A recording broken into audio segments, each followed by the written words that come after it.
जय हिंद दोस्तों। आज मेरे पास दो खबरें हैं और इत्तेफाक कहिए कि दोनों ही खबरें आज हिमाचल प्रदेश से संबंधित हैं। दरअसल हिमाचल प्रदेश के सीएम सुखविंदर सिंह सुक्खू को कोरोना हो चुका है। वो जानकारी आप तक होगी, लेकिन मैं बात कोरोना की नहीं कर रहा हूं। मैं बात ऑपरेशन लोटस की करने जा रहा हूं। अभी ऑपरेशन लोटस क्या है और कैसे दिल्ली में गृह मंत्री अमित शाह और प्रधानमंत्री मोदी ने इसके लिए प्लानिंग करना शुरू कर दी है, उस पर बात करूंगा। और साथ ही साथ बीजेपी अध्यक्ष जेपी नड्डा को लेकर भी एक बड़ी खबर मेरे पास है, तो उस पर भी बाद में बात करूंगा। अनुराग ठाकुर पे भी एक छोटी सी अपडेट मैं आपको दूंगा, लेकिन पहले बात हिमाचल प्रदेश में सुखविंदर सिंह सुक्खू और कांग्रेस की। दरअसल हिमाचल प्रदेश चुनावों में कांग्रेस को जबरदस्त जीत कह सकते हैं कि मिल चुकी है। 40 सीटें उनको मिली हुई हैं, लेकिन मंत्रिमंडल के निर्माण में हो रही देरी और सुखविंदर सिंह सुक्खू का कोरोना पॉजिटिव हो जाना और बीजेपी का इतिहास बता रहा है कि हिमाचल प्रदेश में बड़ी गड़बड़ हो सकती है। जो खबर हमारे पास है उसके अनुसार ऑपरेशन लोटस की तैयारियां दिल्ली में बैठी हुकूमत की तरफ से कर ली गई हैं और कुछ वैसा ही होगा जैसे कि आपने मध्य प्रदेश में देखा, कर्नाटक में देखा। कुछ वैसा ही करने की कोशिश हिमाचल प्रदेश में की जा रही है और सुखविंदर सिंह सुक्खू को इस चीज का आभास है, इसलिए उन्होंने 2 से 3 दिन पहले ये कहा था कि हिमाचल प्रदेश में ऑपरेशन लोटस कामयाब नहीं हो पाएगा। लेकिन बीजेपी ने ऑपरेशन लोटस का चक्रव्यूह जो है उसे रचना शुरू कर दिया है। अब आप कहेंगे कि ऑपरेशन लोटस क्या है? सीधा सा मतलब ऑपरेशन लोटस से यही है कि जहां बीजेपी की सरकार जनता के वोट से नहीं बनती, वहां बीजेपी धन के बल पर अपनी सरकार बना लेती है। यानी कि विरोधी खेमे के विधायकों को खरीद लिया जाता है, ईडी या सीबीआई का डर दिखाया जाता है और फिर उन्हें अपनी पार्टी में मिला लिया जाता है। तो यहाँ पे हिमाचल प्रदेश में कुछ ऐसी ही कोशिश आने वाले 1 महीने या कहें 2 महीने के अंदर हो सकती है और इसकी तैयारियां दिल्ली में शुरू हो चुकी हैं। और तैयारी कोई पूर्व सीएम जयराम ठाकुर नहीं रच रहे हैं। सीएम जयराम ठाकुर हो या बीजेपी अध्यक्ष हो या फिर गृह मंत्री अमित शाह हो, प्रधानमंत्री मोदी हो, ये तमाम बड़े नेता मिलकर ऑपरेशन लोटस की तैयारियां कर रहे हैं। यानी कि आने वाले वक्त में हिमाचल में सुखविंदर सिंह सुक्खू सरकार को बचना और बचाना मुश्किल हो जाएगा। अब ऑपरेशन लोटस संभव कैसे है?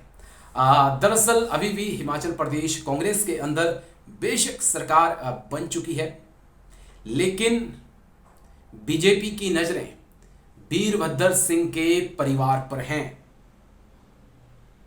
मुझे जयराम ठाकुर का वो बयान बहुत अच्छे से याद है जब उन्होंने कहा था विक्रमादित्य सिंह को कि उस पार भी बहुत अच्छे नेता हैं, अगर वो चाहें तो इस पार आ सकते हैं।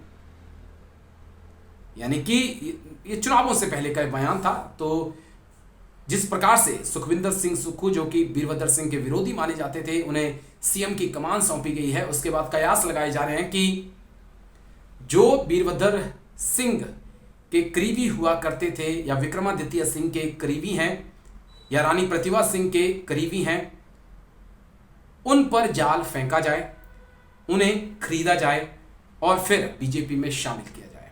तो इस प्रकार की तैयारियां चल रही हैं और आने वाले वक्त में ये चीजें हो सकती हैं। दरअसल बीजेपी चाह रही है कि जो गुजरात में जीत मिली है, पहले उस जीत को भुना लिया जाए, उसके बाद जो है फिर हिमाचल में ऑपरेशन लोटस की तैयारी की जाए। तो ये ऑपरेशन लोटस कितना कामयाब होता है नहीं होता है ये आने वाला वक्त बताएगा, लेकिन ये उम्मीद की जा सकती है कि हिमाचल प्रदेश की जनता ये सब नहीं सहेगी और ना ही हिमाचल प्रदेश के विधायक इतने लाचार हैं कि वो बीजेपी के खरीदने से बिक जाएंगे। लेकिन इतिहास गवाह है और हमने बड़े बड़े राजाओं को भी बिकते देखा है पिछले 2-3 सालों में। चलिए, किसकी बात मैं कर रहा हूं आप समझ गए होंगे। लेकिन अब बात जेपी नड्डा की। बीजेपी अध्यक्ष जेपी नड्डा की कुर्सी जा सकती है। आप बोलेंगे कैसे हो सकता है? बिल्कुल ये हो सकता है। बीजेपी अध्यक्ष जेपी नड्डा को बदला जा सकता है 2024 के चुनाव से पहले, क्योंकि जिस प्रकार से हिमाचल प्रदेश में उनकी अध्यक्षता में चुनाव लड़ा गया, सारी कमांड उनके पास थी, उनके इशारे पर ही टिकटें दी गई, टिकटें नहीं दी गई, पार्टी से कईयों को बाहर किया गया, और जिस प्रकार से विधायकों का, पूर्व विधायकों का, नेताओं का जेपी नड्डा के खिलाफ विरोध प्रकट हुआ, सामने आया, उसके बाद कहा जा रहा है कि 2024 से पहले बीजेपी नहीं चाहेगी कि जेपी नड्डा की अगुवाई में चुनाव लड़ा जाए। बीजेपी का कहने का मतलब है, गृह मंत्री अमित शाह, प्रधानमंत्री मोदी नहीं चाहते हैं कि जेपी नड्डा की अगुवाई में चुनाव ये लड़ा जाए। अब आप कहेंगे कि अगर जेपी नड्डा अध्यक्ष नहीं होंगे तो कौन होंगे? अब आपके मन में ये भी सवाल होगा। तो जो जानकारी हमें मिल पा रही है वो है गुजरात बीजेपी के अध्यक्ष CR पाटिल, जिनकी अध्यक्षता में गुजरात में चुनाव लड़ा गया। 150 से ज्यादा सीटें बीजेपी ने हासिल की और गुजरात लॉबी अब प्लान बना रही है उनको दिल्ली की सियासत में लाने का। हालांकि कहा जा रहा है कि ऐसा मुश्किल है, क्योंकि आरएसएस इस बात के लिए हामी नहीं भर रहा है, ना ही नितिन गडकरी और ना ही राजनाथ सिंह जैसे बड़े नेता इस बात से सहमत हैं। लेकिन जिस प्रकार से बीजेपी में दो आदमियों की तूती बोलती है, उस हिसाब से अगर CR पाटिल बीजेपी अध्यक्ष बन जाएं तो आपको चौंकना नहीं पड़ेगा।